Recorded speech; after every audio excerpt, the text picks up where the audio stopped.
Hi, and welcome to the Unfertile to Unfiltered podcast, a space where we talk honestly about infertility, motherhood, and the wild, beautiful, heartbreaking, and hilarious journey of being a woman.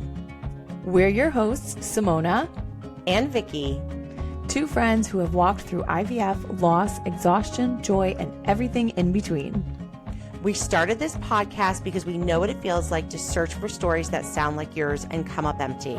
We wanted to create the kind of space we needed, one where nothing is off limits and no experience is ever too messy to talk about. You'll hear us talk about the parts no one warns you about, the hormone shots, the baby showers after miscarriage, feeling lost in motherhood, and trying to remember who you are underneath it all. We'll also bring on guests, experts, moms, and women with stories you won't forget to help all of us feel a little more seen and a little less alone.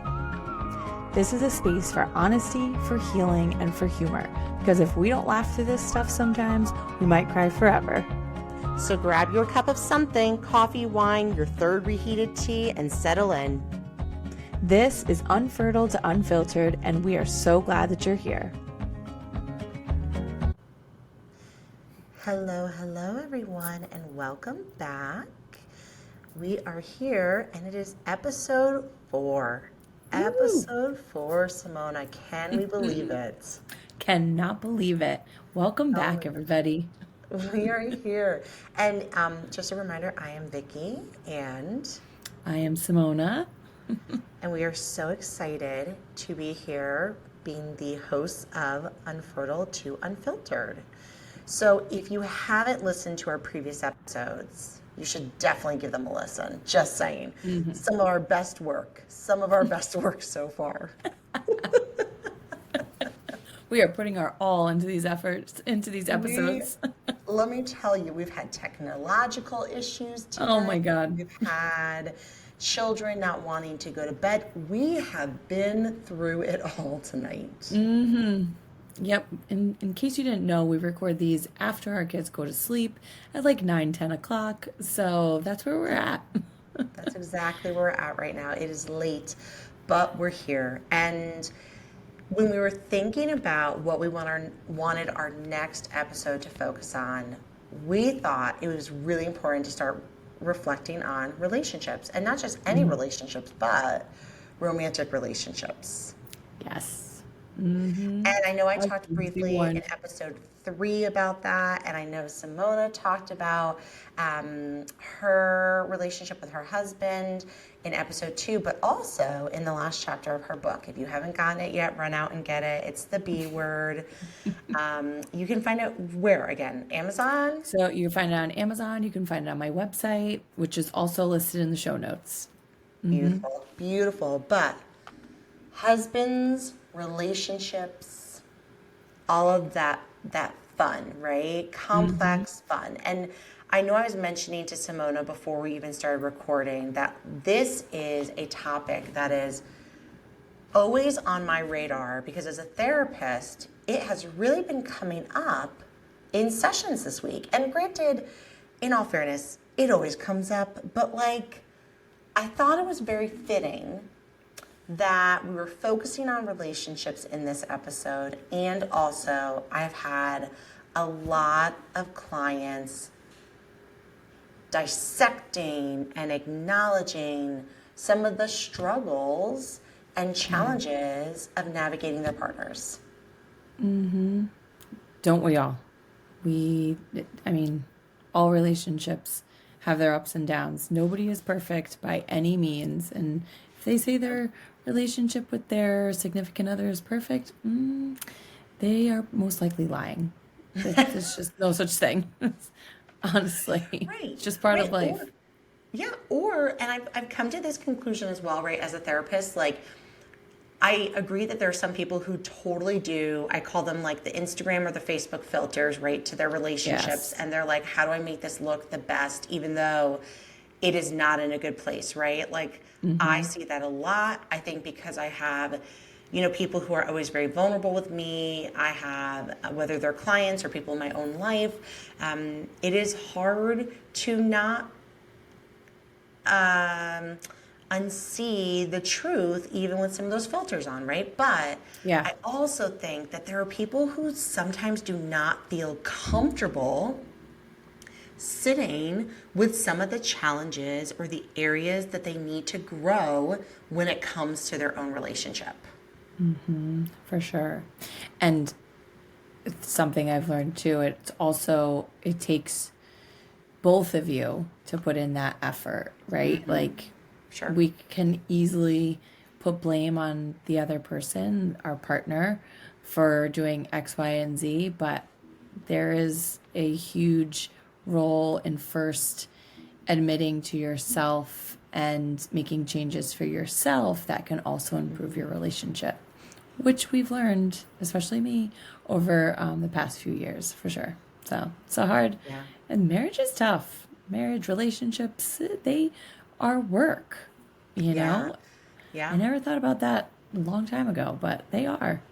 They are. Well, let me ask you, when you look at your relationships, like even current to previous, how many significant relationships have you had in your life romantically? Uh, I want to say like not significant, two, like Okay, okay. including my husband, I have to say. You know, how Okay, about okay. you? Let me think. Let me think. I was like, well, there was that one summer that I was having some fun. But no, those were definitely not significant. Those were just my, Listen, we could talk fun about some days. fun, but Um, I would say definitely my husband. I met my husband young. I met my husband when I was 19, right? So like I met him, yes, yes, same. yeah, I met him when I was young. There's a 3-year difference. And before that, significant relationships, I would say I had a very significant one in high school. And then, but he didn't go to our school. He went to a different high school that our high school was like enemies with. I feel like I remember this. You How long probably did you do. guys date for? It was like 2 years. Oh, wow. I know, it was 2 years. Okay. And listen, people, in high school days, that was like a long time, Yeah, right? absolutely. Absolutely. So I was going to say, like, I feel like that was a significant relationship. And there's probably one more in between that I was like, oh, that was also a Yeah. significant relationship. But really, like, man, I think about my husband and I from when we met, right? I was 19, he was like 21, turning 22. And how we have evolved so much, Oh, right? yeah. Like Mm-hmm. grown, evolved, but like marriages, relationships are complex. And For as a sure. therapist who also works with couples, I see it all, right? I see Yeah. the disconnect, I see the struggles with communication, I see it all. It's crazy to get that very like direct experience in my Mm-hmm. profession of being able to see where those challenges are. But also like it's forced me to also grow a little bit too. Yeah. So it's very interesting. But like, yeah, like when I think about it, like 19, like I can't even imagine being that young and already being in like what is now my current marriage. Yeah, that's wild to think about. I didn't realize that you met Joe the same age that I met John. So were you, yeah, you were a sophomore in Yeah. college? Yeah. So, yeah, that's how I met John. We didn't go to the same school. Um, so I went to Sacred Heart, and it was like, I think it was October of sophomore year. I was roommates with a lot of his friends from his childhood, from high school, like all of his best friends, like his girlfriends, his guy friends, the guys. Well, freshman year, I roomed with a bunch of them. And then sophomore year, all of us girls were in a suite, and the guys were across the hall. And he came up he had like tried to talk to me online back then, AOL, AIM, like you would put up the away message. Yeah. Yes, yes. was. I was So very good. emo. Can I just tell you, this is the best. What? When I used to put up away messages, this was so emo. I would put up like song lyrics. And I remember Oh like my you God. would know, right? Like you would know if I was mad at you because it would be some type of like a Dave Matthews, like, or like if I was like heartbroken, it would be like a specific artist. And I was like, Oh it, my looking back at it right God. now, I cringe. I cringe. Those were the best days ever. Like kids today will not know what that's like. Of They'll also way never know, like, messages. I was gonna say, they'll also never know the dysfunction of like chat rooms. Like, thank Yes. God for that Oh my though, God, I right? forgot about Because that. those were super sketchy. And I feel like Oh, no yes. parent back during our like teen years knew what was actually going on. Oh God, no. No. Oh my God, and MySpace and all that. Oh Oh, God. yeah. Oh, Good yeah. times. It was good times. It was So great yeah, times. so he would be texting me or messaging me on AOL or whatever, and we talked beforehand. But then he came up to visit one weekend, and in my head, I'm like, all right, it'll just be a weekend thing. And before he left for the weekend, he was like, he asked me out to dinner, and I was like, what? I was like, no, you're kidding. No, this is just a weekend thing. And he's like, no, I want to take you out. And he was in Jersey. He was not going to school in Connecticut where I was. So he drove, an hour and a half or whatever to come up. And, the rest was history. He took me out to dinner and we started dating and all the rest through college. I graduated, went to work in the city in advertising. I moved there. He came to visit me there. Then we, took a little break for a couple of years. And, we each had our own relationships and dated and then found our way back to each other. And here we are. That was Wow. 2005 when I met him.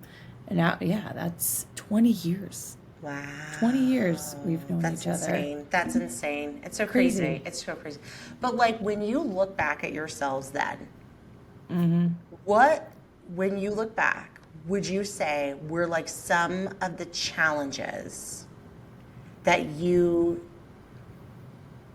navigated in the early stages of your relationship? Oh gosh. Well, for starters, it was distance, long distance. I was in Connecticut, he was in Jersey.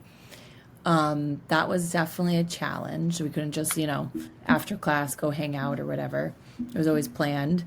And after like once we had been serious about each other, I'm Italian and he's Jewish.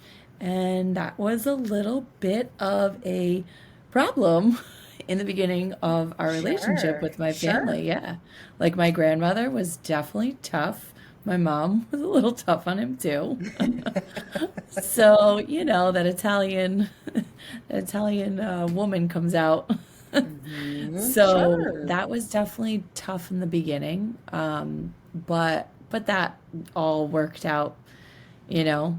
Everybody once they got to know him, it was all good. Well, that's Those are probably beautiful. the top ones. Yeah, what about you two when you guys started dating?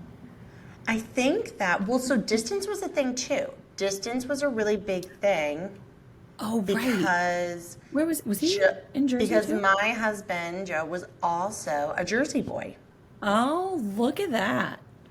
So it's very funny. I So forgot about that. I was gonna say, and because he was older, he actually never, he did not go the traditional route with education. He went more of Mhm. a, um, what's it called? Like, he went a more Trade? hands-on, yeah, trade route, Yeah. hands-on route. And so I will say that it was kind of nice in some ways because I didn't have to navigate like, well, when was he on break or when was he in classes? Like it was more so, okay, like he works Monday through Friday. When am I seeing him? And most of the times it was the weekends. Yeah. And so we would coordinate. Like a lot of times I would go to New Jersey, which was actually kind of fun for me. I remember, being like, oh, I can drive an hour and a half. He wasn't that far. Let Hmm. me drive an hour and a half, go see him, spend the weekend, then come back, right? I think the challenges were that because of a little bit of the age difference, and it wasn't even that significant of an age difference, but I was in a suite with three other girls, and they're still close. We're also very close friends. And I just remembered that probably was, it took me a little bit away from more time to socialize with my friends at college. And at that point, because we were in a relationship, I was like, I'm not going to stay on campus because I want to have more flexibility. We had gotten our first fur baby, Minnie, together. And then like 6 months later, we got Max, our second fur baby, together. And so it was kind of like it was very, very quick, right? Like we got Minnie together a month into our relationship. And I was like, if we break up, I'm keeping this dog. Like, she is mine. Like, I don't care. I was like, I am keeping her. But yeah, like we moved kind of quickly. And so I think that was, it kind of forced me to have to grow up a little bit like quicker because of the fact that I you know, Yeah. I recognized that he wasn't looking to do like the hanging out with like the college friends and going to college parties and things like that. And listen, I'd had my time. I already had a lot of fun in college, even prior to meeting him. Probably too much fun to last a lifetime. Oh, But yeah. Tell me about it. I was gonna say, I think that like that was like navigating the differences in our lives at the time, right? Like Yeah. me being a student, him being out on the work, in the workforce, and how that probably impacted some of like my socialization. Yeah. Like when I think back to like, our story or how we met and all of that, it's funny, like this is going to sound totally cliche and blonde of me, but like before I went to college, I always thought, okay, I'm going to experience the whole college life. I'm going to go to class, I'm going to get my degree. But I always thought, and I'm going to fall in love. And that's exactly what happened. And, you always think about that and dream about that. But then, like, it actually did happen. And, it's crazy. Who would have thought that I would have met? I went to school in Connecticut.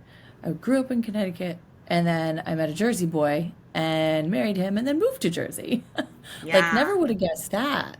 yeah, Um, but I feel like back then I also had a very different view on what life would be like. yeah, Now, I never would have thought then what my life would be like now or what we would have gone through. You never, when you're in your 20s, you don't think about the hardships. You think about all the highs and all the bliss, right? yeah. I was like, oh, I'm going to get married. I'm going to have kids. It's going to be great. And it is, of course, obviously. But As her there's children are also a close lot. by in other rooms next to her. She's like, just kidding. Being a mom is wonderful. I love you so much. I love you so much. But like, there is hard shit that we have to deal with on the daily. Sure. So Yeah. you never think about those things when you're in your 20s or obviously, or in college, living it up, you know? Yeah. No, absolutely. So when I think about that and like how at times we grow together in our relationships and also there are challenges that come up, right? We had just talked in our last two episodes about our fertility challenges. And obviously, I know that you had shared, even in your book, about like John's experiences with your fertility journey and his perceptions. And so, like, Yeah, do you mind sharing a little bit about like absolutely. John and where he maybe like thrived or struggles, like struggled during some of those harder times? Yeah, I mean, it definitely was something that shook us to our core. I mean, and it's definitely something that can make or break a couple. I think, before infertility, it was kind of just we were in marriage bliss. We did have our son, after like about 3 years of marriage. And he was a very busy kid, but we still like made time for each other. We still could schedule things, we could figure things out. It was two against one. And then we started to expand. And once we got the diagnosis, I mean, we neither of us really knew what it would be like. And then it did kind of, I want to say, like, isolate us a little bit into, I did what I had to do, he did what he had to do, and he took care of Tyler most of the time. Like, he knew I was shut down. I was, trying just to get through the daily, logistics. So we didn't really communicate as much as we used to, because we were both so emotional and so torn. And quite honestly, we of course talked about the logistics and Tyler and all of that, but I was very tight and tense and closed off. And in the beginning, I was doing all the shots, and in once we got towards like IVF, that's when he stepped up to the plate. And I'll even quote it in my book, like, when he became part of the journey and actually was giving me the injections, he even says, like, he felt like he was now playing a role in it. Like, he felt like he was a part of it, even though of course he was always a part of it. I was always the one who was doing all of the medications and the injections. And Yeah. there was, I'm gonna find it in my chapter, because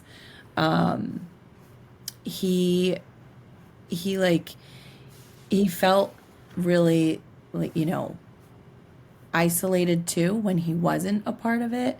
So that just really brought him together and really helped to bring us back together. Once he was giving me those injections and helping me every single morning, I think that really strengthened our relationship in a strange way, if that makes sense.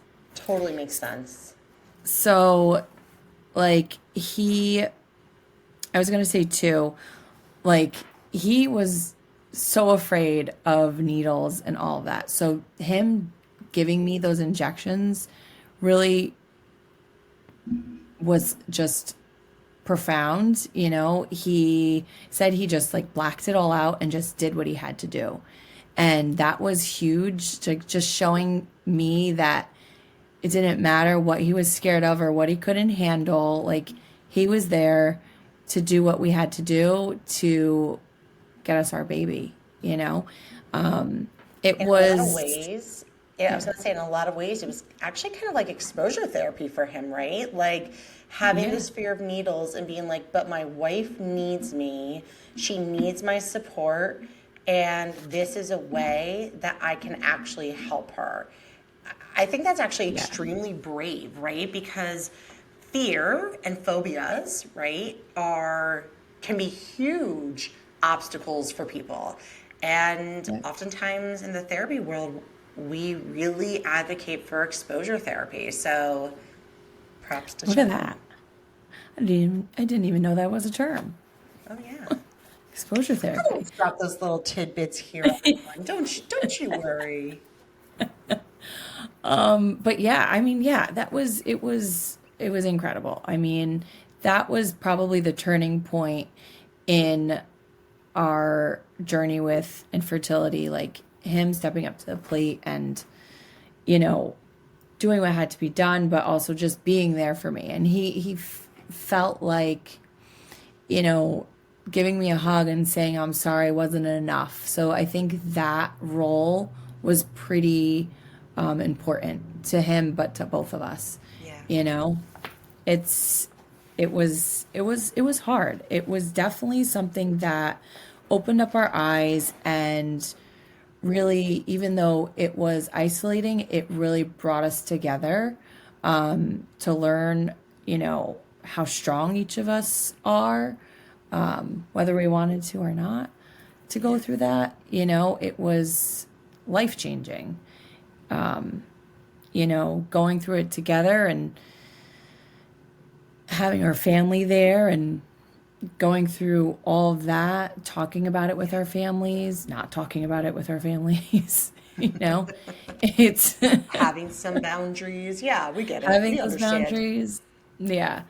It, you know, and now life with two, now it's man on man defense. And we I were love talking that. before, there's literally not enough. Now instead of one, we have two crazies running around the house. I love them so much. When I go to my mom's house and I bring the kids, I'll tell my stepdad, I'll say, okay, it's now going to level 10 in your house. Because these That's two, pretty accurate. That's pretty yeah, accurate. it's just Hmm. crazy. It's crazy. But yeah, it's been quite a journey. But as hard as infertility was for us, it definitely taught us how strong we are, and what we can go through. Yeah, that's beautiful. Yeah. How That's really about, beautiful. thank you. How about you and Joe? What was something that you think you both learned as husband and wife from that? I think that we recognized how much we had taken communication for granted beforehand, right? So Mm.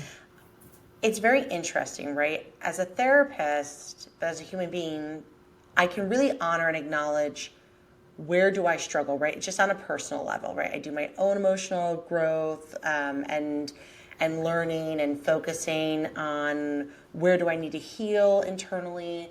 Mm. And I think that prior to fertility, of course, we would communicate, we would have our fun times. And you assume that when you're going through the difficult times, that's going to also be there. But how every individual processes or navigates stress or Yeah. discomfort, emotional and physical discomfort, is so different from person to person. And I think that what it actually did was it highlighted for him and I where we actually needed to shift some of our communication styles and patterns and come together and meet a little bit more in the middle, right? So that, like, Yeah. I'm such an externalizer. I wasn't always during my fertility journey. I'm definitely much more now. Um, and my husband is more of an internalizer. And Hmm. so I would interpret his quiet or him processing information around him or news that we just received during our fertility journey as, is he shutting down? Is he pulling away? Is Yeah. he emotionally disconnecting? And something that was very powerful for me, I think personally to learn, but us to learn as a couple, was more so that our communication styles didn't define our love for one another, but it was something that we had to try to step outside of our comfort levels a little bit more so that the other person might feel a little bit more validated, right? Mm. Or have their emotional space or their needs Yeah. met. And so I think that that was a huge learning lesson and something that we're always evolving still to this day, right? Because as Yeah. you all know, like we have a daughter, and she's a beautifully strong-willed child, and so we are constantly figuring out like how do we appropriately communicate like our frustrations maybe with each other or how the other one handled a situation with her, or even how to be a united front, right? So Yeah. it, I think that fertility showed us a path that we needed to do some healing work on. Um, and now it's something that we're still trying to mold and shape and shift a little bit. Yeah, wow, so many great things that you said. I mean, that's pretty amazing how, of course, you and Joe can communicate so beautifully because I think that's the number one thing that can be very hard for many couples too. Like, I mean, and I'll say it, I mean, I said it before, but like that was definitely difficult for John Yeah. and I, and sometimes Yeah. it can be still, but that's I feel like communication is the number one thing for a relationship to succeed, right? Right. No matter what you're Right. going through.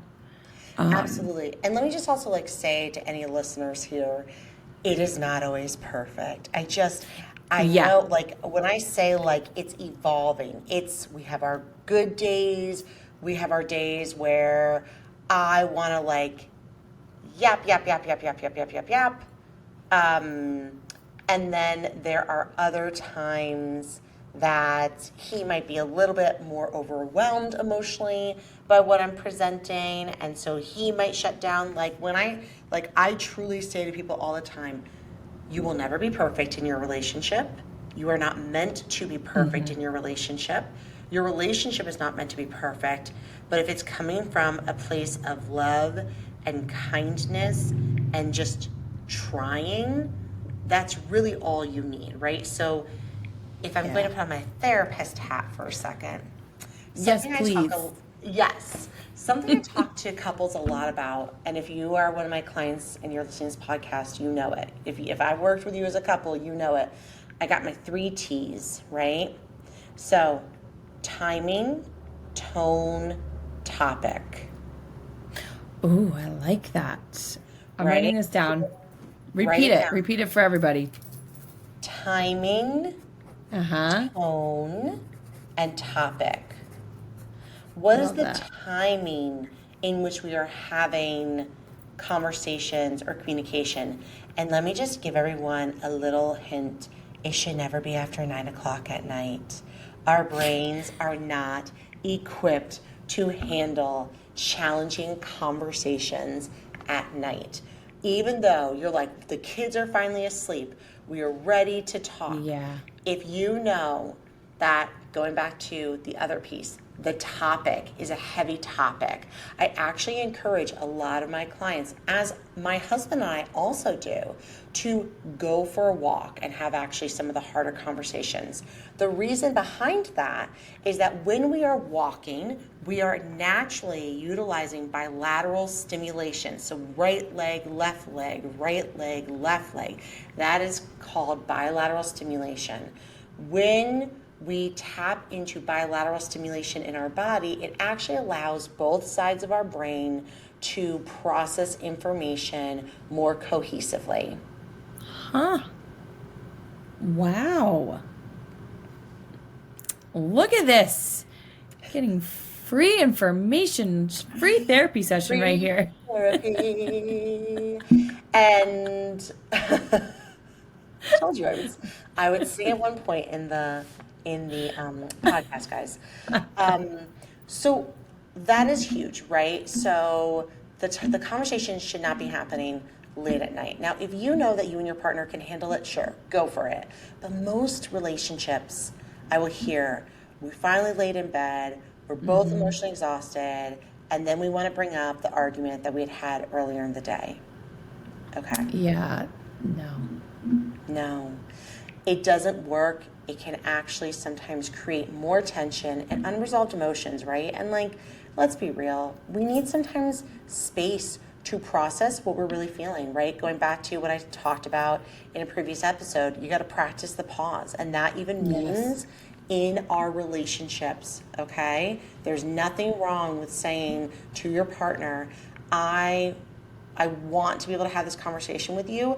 I need to be able to digest it a little bit or give myself a little bit of space to think about how I want to come across to you so that this can actually be a more productive conversation. Yes, I love that. I love that. Okay, the Three topic, T's. right? Just know there are always going to be certain topics in your marriage or in your relationship that can just be naturally triggers, even if you don't mean for them to be. That is from our own childhood wounds, that is from our own insecurities in life. So just know that if your partner struggles in conversations around finances, it is important to preference that by saying, hey, I know that this is an uncomfortable conversation. Definitely help me understand your limits or your boundaries when it comes to this topic. I need you to be in my ear like every day. Oh my goodness. She's not giving herself enough credit. She's a gem. Her and John are gems. Stop it. Oh my God. Hey, well, like you said, no, this is really great stuff. I mean, for real, this is really important because, like you said, nobody is perfect. Like, John and I get each other and we know when our pressure points are, where our pressure points are. Yeah. And although he likes to push the button sometimes, a little too many times, like we get it. But I mean, we have our fair share of arguing and all that stuff. So nothing is ever perfect, No. for sure. No. And it depends on the day, depends on what's happening. Like, I mean, I was just telling you earlier about my AC going, and anybody who follows me on Instagram, you also saw that. And there was definitely a lot of cursing going on. It was 90 degrees upstairs. So it depends. And then you gotta schlep all the stuff downstairs, get the sheets, get the pillows. And, my daughter didn't want to sleep by herself on the couch, even though I was 2 feet from her. It depends on the my day goodness. and what's gonna happen because life and marriage and kids, there's never a dull moment. Yeah, Never. yeah. And And I'm you gotta roll with sure it. that your tone in those moments was not ideal, right? And it takes a Definitely lot. not. It takes a lot of self-control, right? Like it's very funny, right? So there's this there's this running joke. I'm actually going to bring my sister into this for a second. So there's this running joke where I literally will say to my sister, I'm like, oh my gosh, you are such a Capricorn. And for any of you who follow, okay, so like I'm a Pisces, so like I'm very like love, passionate, more emotional. Yes. Definitely more I think sensitive to other people, right? My sister, as a true Capricorn, can sometimes say things and I'm like, dear goodness, it's like you just cut that person down at the knees, right? And like to her, she may not hear how that tone came across, right? And I think that's just an example, right? But like we all have tones. We all have certain conversations or topics that we're like, oh, this triggered me. And because this triggered me, I'm now presenting a certain way. But what happens, especially in our romantic relationships, if we start yelling at each other? The wall goes up. The information is lost. The protective layers and barriers are present. And so being mindful, we're not perfect, remember that. Being mindful of our tone is really crucial, especially when it comes to our romantic partnerships. I can hear my husband as he's listening to this episode, and he's going to say, Simona, did you hear Vicki? Did you hear Vicki about your tone? Well, here's actually the funny thing, too. If my husband was here right now, he'd say, let me tell you about Vicki. When she gets overwhelmed, he actually will call me a porcupine. And he calls me a porcupine because he's like, your spikes can be very sharp. And what he means by that is that it's like my tone. It's my presentation and it's my tone. And so even though I am aware of these things, I am human. I do not always get it right. And nor do I expect anyone who ever works with me or is around me to be perfect or get this always right. But I do think that the 3 T's are really crucial in relationships, so we don't talk enough about it. I absolutely agree. And when I think of like timing too, like if you are just had a stressful day or whatever, you just came home from work, That is not the time to be bringing up, did you do this yet or did you do that yet? Like that would set me off totally. Yes. Like timing, tone, topic. I Yes. am going to bring that to my husband right away. That's a beautiful one. That's a beautiful one. What would you say, though, are, when you look at your life right now, are some of your strengths in your relationship? Oh yeah. Definitely now communication, definitely a strength. Um, Supporting each other in our, I don't want to say hobbies, but besides like our traditional jobs that we have, we're both in education. I'm a teacher and he's a principal. We, besides our those jobs that we love, we also have other things that we enjoy, Yeah. and that we also, have made small businesses out of. So supporting each other in the sense that, okay, you're going to go do that project, I'll watch the kids, and then vice versa. So, like, Mm. anytime when I was writing my book, I mean, he would take care of the kids. I mean, there was plenty of times where I was up late and Isabella was in the little baby Bjorn, and I have pictures of it, and I'd be typing on the computer. But, like, Oh, during the day, like, he would help out. And it's just supporting each other with the things that we want to do. And, you know, if you told me 10 years ago that we would be doing all these extra, you know, projects and things that we would like to do, and we're this busy, I would have never believed it.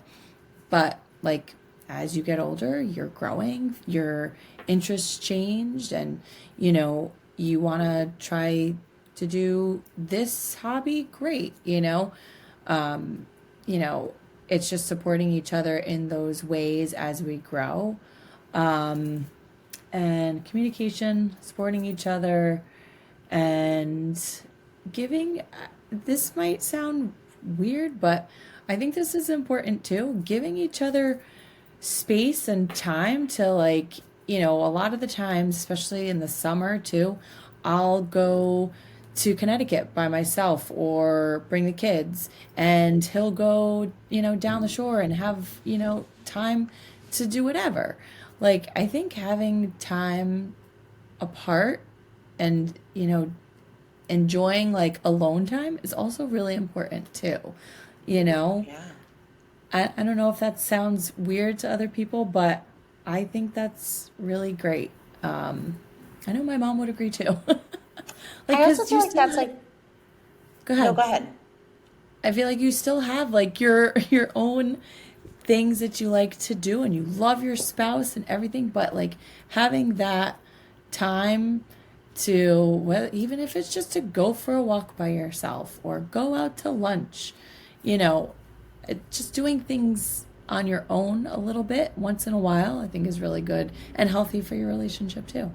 What do you think about that? I no, I totally agree with that. I actually think that like we do need sometimes more space, because our identities should not be wrapped up in each other. Our identities should complement one another, right? Yeah. And so like that's the difference. And I think that there are reasons that we are drawn to the people that we are in relationships with, and it's because there's similarities but there are also differences, and Mm-hmm. honoring them is never a negative, right? It's always a positive. And and also like we need to honor our own individual selves to be also like the best versions of us Yes. before we can even give Mm-hmm. that to anyone else or try to engage with someone else.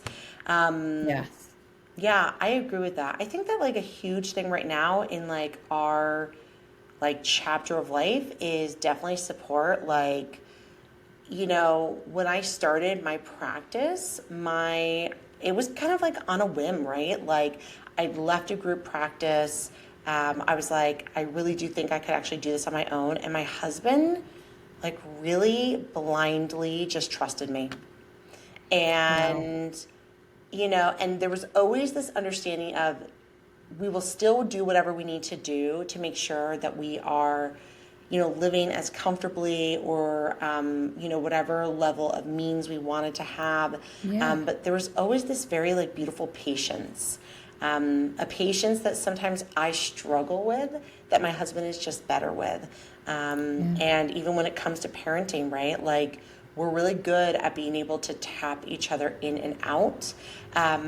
Sometimes not, right? I never want people to think that like that it's, gumdrops and lollipops and rainbows over here. But I think that like we got to give credit where credit is due. It is nice to know that you can turn to your partner and say like, I actually need to give myself a time out. So could you jump in and take on this more challenging like parenting moment? Or, Yeah. hey, this topic really just triggered me and I need to just like digest it and process it, and knowing that like it's a safe space to come back and talk to. And when I have navigated my own anxiety, and we'll talk about that more in like future episodes of like our emotional health journeys, etc.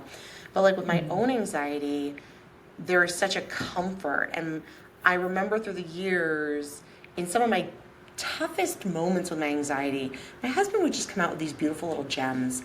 And for a man who has never really done too much emotional work on himself, I was always really impressed. There was such a comforting level to what he has brought at times, to when I'm maybe struggling in a moment of self-doubt.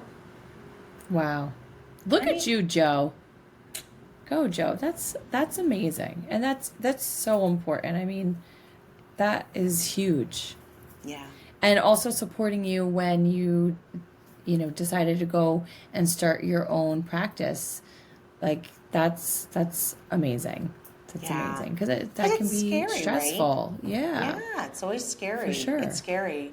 But I do think that like especially like, relationships are complex and they're like these onions, and we're always pulling away the different layers and the peels, right? And figuring out what where do we need to grow, what do we need to do. Yeah. Um, so I think that that's like a really great way to maybe just look at relationships. Yeah, that's amazing. That is So, amazing. what were your highs and your lows for this week? Highs and our lows. So let's see. The highs, I was present 100% with my kids and my whole family, my husband too, um, because we just went on a vacation. So it was our first Disney vacation with the kids. So that was pretty amazing. That was being present and experiencing those moments was everything. Um, Lows, let's say, really, it probably will just be materialistic. It will be probably the AC. I was just about to Just, say, if your low was not the AC, I was going to say, I was going to be like, everyone, she's lying. Her low was being in 90-degree weather and the I AC am being not kidding. broken. That was in as it's the hottest it's ever been. Yeah, Oh my so goodness. definitely the AC going yesterday. That was definitely the low of the past week. Yeah. How about you? What were your highs and lows this past week? Okay. So, highs. Oh, oh, the highs are we officially are moved back into our kitchen. Yes. Now, for Woo! any of you who have ever gone through like a kitchen remodel, like just how stressful and how intrusive of this process. And I just feel like I can Yeah. finally breathe. It's been a long time coming. And let me just tell you, like, it doesn't mean that there's not little things that we're still doing here or there, but man, oh man, a high was that tonight was the first meal I cooked in the new kitchen. Oh, oh my God. In a beautiful kitchen, might I Oh add. yes. It Why, is thank you. stunning. Thank you. Oh, And hey. then the low, and this is a low, but this is gonna speak to just some realness going on. So at my practice, we have um, like some fur fur baby love and support. So we have Lucy, who is an emotional support dog that is in sessions. I have my little Remy, who's in sessions, who's sweetly sleeping on the couch right now. And then I love that. one of the therapy dogs is also named Sammy. And unfortunately, Sammy is not well. And tomorrow is actually Sammy's last day Earthside. And so we are just sending a lot of love and peace to little Mr. Sammy on his way through the Rainbow Bridge. But that was a low, because I got to tell you, the women at my practice, it's going to sound so cliche, but we're all an extension of one another, right? And especially being like, the owner of the practice, I just get this glimpse into everyone's lives. But like, this little guy has just been such a little resilient guy. And so our hearts are all a little bit broken. But you know what? Beautiful, beautiful, beautifulness around that passage too. And I think that will be, grief will be another thing that we'll talk in future sessions about, since you and I have very directly experienced that too. But, unfortunately, Absolutely. that's the low. I'm so sorry, all of our listeners, but I had to give my little Sammy guy some beautiful love and props. Of course, sending love to him and all of you at your practice and everybody who is connected to him. Yeah. But I am so happy, and we will continue to talk about relationships, I am sure. Absolutely. As long as we are married, we will be continuing to talk about relationships in the future. But thank you all for being here with us today. Yes. Thank you for listening. And also thank you to those who have left us reviews on Apple Podcasts. Wherever you listen to us, we thank you so much. Don't forget to check out our show notes. Our links to our websites and our Instagram handles are there for more info and updates. We look forward to seeing you and messaging you. And thanks for being here. Bye. Bye.